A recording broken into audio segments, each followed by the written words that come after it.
भगवान की प्राप्ति के अनेक साधन बताए हैं शास्त्रों ने, वेदों ने, पुराणों ने।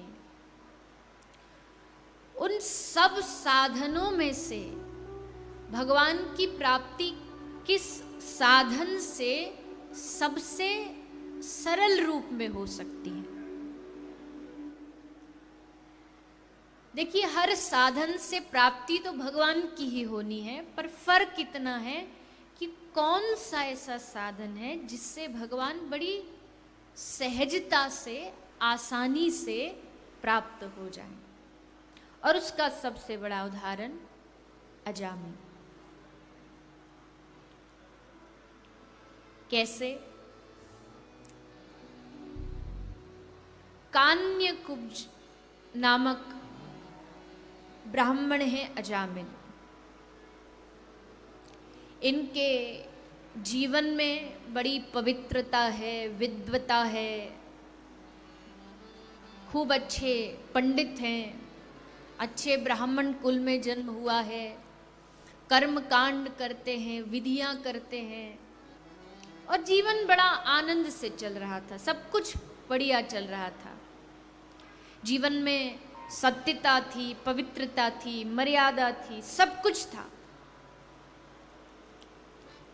किंतु एक घटना घटी। एक जंगल से निकल के जा रहे थे, वहां किसी वेश्या को देख लिया, उस पर मोहित हो गए और उससे पूछ लिया कि देवी, क्या तुम मेरे साथ मेरे घर चलोगी और मुझसे विवाह करोगी? वो राजी हो गई, अजामिल के साथ घर पर रहने लगी। और बस यहीं से अजामिल का जीवन सत्यता से असत्यता, पवित्रता से अपवित्रता की ओर बढ़ने लगा। कहते हैं ना, जीवन में अच्छे लोगों का संग मिले ना मिले कोई बात नहीं, चल जाएगा, लेकिन किसी बुरे लोग का संग नहीं मिलना चाहिए।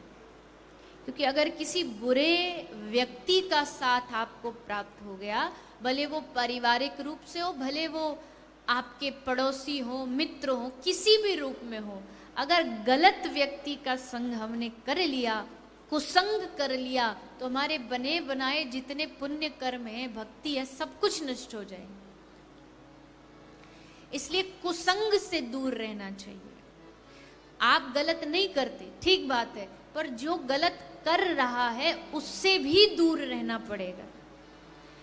मैं मांस नहीं खाता, ठीक बात है, पर जो खाता है उससे भी दूर रहना पड़ेगा, नहीं तो बचना मुश्किल है। उस पाप वृत्ति के हम भी भागीदार बन जाते हैं। तो कुसंग से बड़ी हानि है, और वहीं अगर अच्छा संग मिल जाए, जो कल हम चर्चा कर रहे थे, किसी संत महापुरुष का साथ मिल जाए, किसी संत का सानिध्य मिल जाए, तो जीवन बदल सकता है, एक क्षण में बदल सकता है। संग का कितना फर्क होता है। कोई आदमी शराब पीता हो, शहर में वो प्रसिद्ध हो कि ये शराबी है, नशेड़ी है, और वो चौराहे पर एक गिलास में लेके शराब पी रहा है, आप भी उसके साइड में खड़े हो, आपके हाथ में भी गिलास है, पर आपके हाथ में जूस है, शराब नहीं। लेकिन जब सामने से कोई व्यक्ति हमारे निकल के जाएगा और उन दोनों को देखेगा, तो वो देखते ही मन में क्या बना लेगा, दोनों शराब पी रहे। वो देखेगा भी नहीं, पूछेगा भी नहीं कि तुम क्या पी रहे हो। उसके साथ आप खड़े थे, आपके हाथ में गिलास था, इसलिए उसको देखते ही समझ आ जाएगा कि ये शराबी है, शराब पी रहा होगा। हमारी गिनती उसी में आ जाती है। वहीं दूसरी तरफ कोई चंदन, तिलक, कंठी, माला पहने हुए खड़ा हो, और आप उसके साथ में खड़े हो, सिर्फ खड़े होकर कुछ नहीं रहे हो, भले गाली दे रहे हो, पर जो वहां से निकल के सिर्फ आपको देख के जाएगा, उसे लगेगा कि हाँ, आप भी एक भक्त हैं, तभी तो इनके साथ खड़े हैं। कहने का मतलब, अच्छे का संग करने से अपने आप अच्छा होने लगता है, हमारी पदवी बढ़ जाती है। और एक उदाहरण, जैसे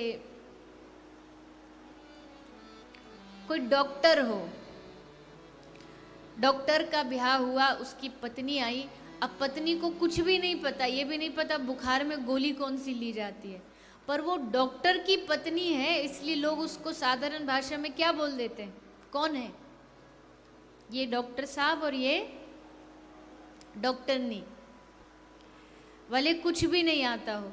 मास्टर जी हैं, उनकी पत्नी भले अनपढ़ अंगूठा छापो, पर मास्टर की पत्नी कौन हुई, मास्टरनी। पंडित जी खूब वेद मंत्र जानते, पंडितानी जी एक शब्द नहीं जानती, लेकिन पंडितानी बन जाती, बिना कोई डिग्री हासिल किए, अच्छे का संग किया तो वही पद भी उनको भी प्राप्त हो। तो अच्छों का संग करेंगे तो पदवी अपने आप प्राप्त हो जाएगी। लेकिन वही कुसंग जीवन में आया अजामिल की, बनी बनाई जितनी पवित्रता थी, जितनी भक्ति पुण्य था, सब धीरे धीरे नष्ट होने लगा। उसकी इच्छाएं बढ़ने लगी, उसकी इच्छाओं की पूर्ति के लिए अब पैसा कहाँ से आए, तो चोरी करने लगे, धोखाधड़ी करने लगे। ऐसा जीवन अजामिल का चल रहा था। किंतु भगवत कृपा हुई अजामिल के ऊपर।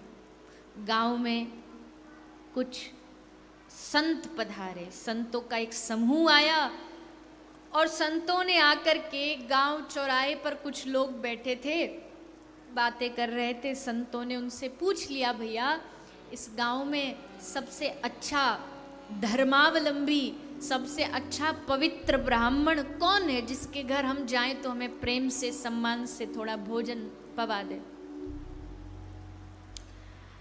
जो बैठे थे, मौज लेने वाले बैठे थे, बोले महाराज इस गांव में तो एक ही सबसे बड़ा धर्मावलंबी है, अजामिल। महाराज अजामिल पूरा आप ये समझ लो साधु है, आप उसी के पास जाओ, खूब खातिरदारी करेगा आपकी। अब साधु बेचारे बोले, उन्होंने सोचा सच ही कह रहे हैं, उन्हें क्या पता कि ये हंसी मजाक कर रहे हैं। तो साधु तो चल पड़े अजामिल के घर, जाके आवाज लगाई, भिक्षाम देही भिक्षाम देही। तो अजामिल तो था नहीं, पत्नी थी घर पे, निकल के आई, साधुओं को देखा, हाथ जोड़े। तो साधुओं ने कहा कि क्या ये महात्मा अजामिल का ही घर है? तो पत्नी बोली हाँ है तो अजामिल का, पर वो महात्मा कब से हो गया ये तो हमें भी नहीं पता।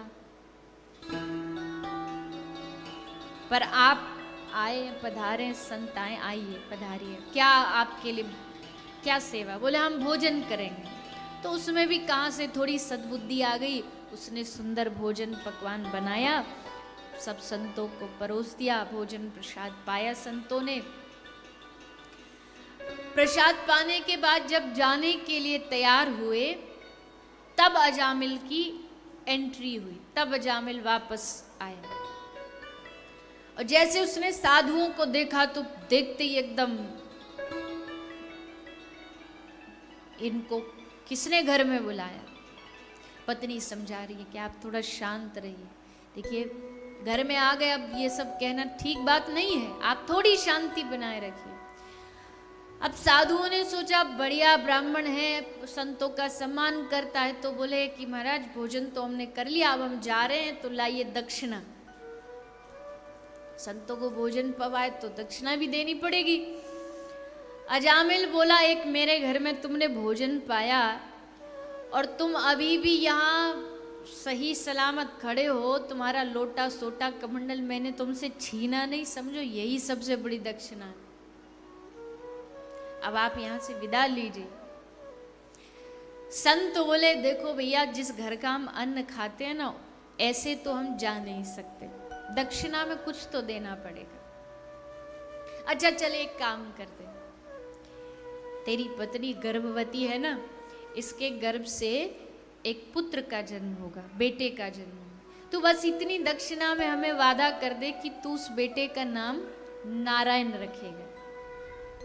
बस इतनी सी छोटी सी दक्षिणा है हमारी। हाँ हाँ ठीक है देख लेंगे, जैसा होगा देख लेंगे कह के संत विदा हो गए। अब संत कृपा हुई अजामिल के ऊपर। संत जानते थे कि इतनी सी बात भी अगर इसने हमारी मान ली तो भी इसका बेड़ा पार।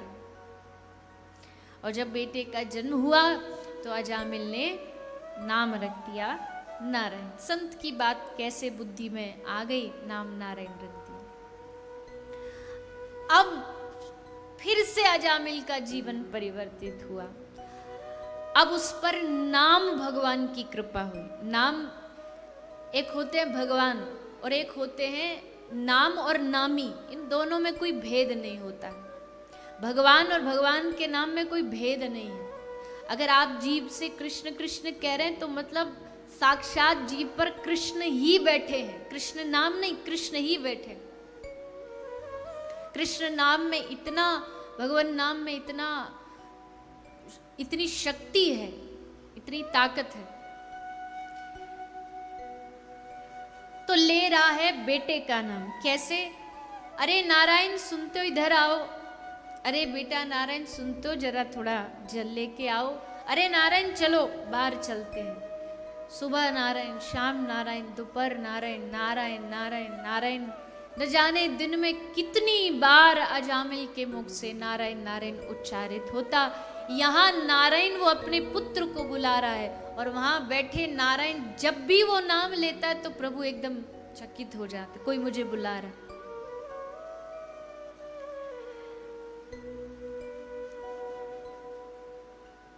नारायण नारायण करते करते एक दिन अजामिल का अंत समय आ गया।